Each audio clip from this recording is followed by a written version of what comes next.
today we are going to make sweet chili sauce. So we have a teaspoon of rosemary,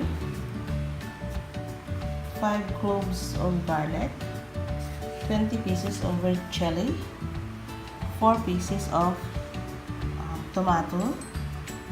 We have a cup of sugar, 1 tablespoon of lemon juice or half a lemon, and 5 tablespoons of pineapple juice, this one.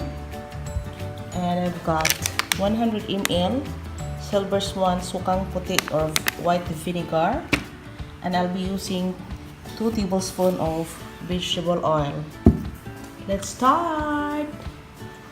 So we have our blender. What we're gonna do is we are going to put our chili, red hot chili. Wow, nakakaiyak. And then we're going to add our lemon juice, pineapple, and vinegar.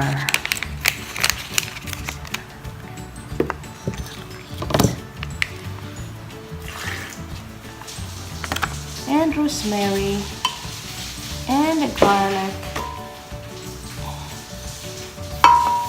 and a sugar, and a tomato. I think I'm only the oil. I will add 2 tablespoons of the oil. Okay.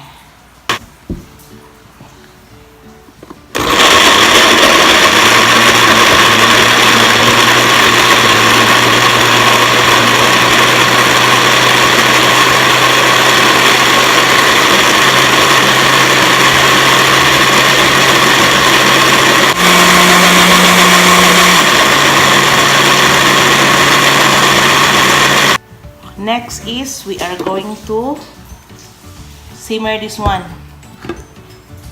Guys, we are going to put this mixture to the pot. Okay? Like that, guys. At isi-simmer natin ito, guys, for 15 to 20 minutes. Okay?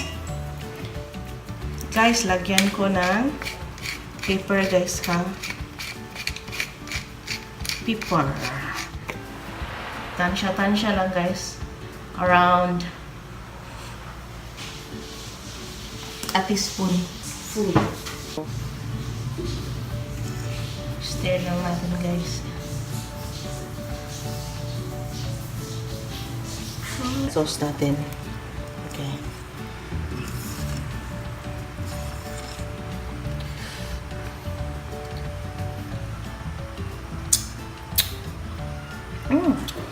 Oh God.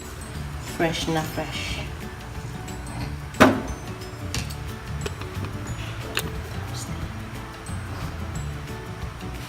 So, ito na yung mixture natin na ating pinakuluan for 20 minutes. So, nagiging ano na siya, guys. So, but be sure, guys, ha, na you are going to sterilize all the bottles that you are going to fill in for this chili. I love this. My very first time to prepare this chili, guys, and it is perfect, guys.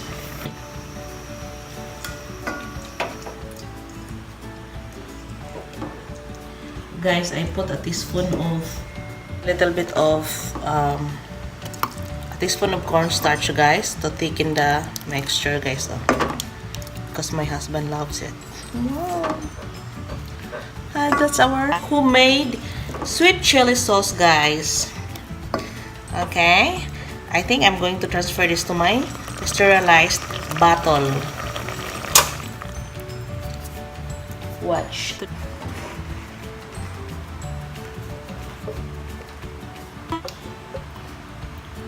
I can make it true. See the mixture, guys. Oh, look. That's it. Pouring rain. sure enough to mend every time I feel. Look at how much I made. Wow, guys! Good. Bye! Sa hindi pa nag-subscribe, guys, subscribe na po kayo. Thank you!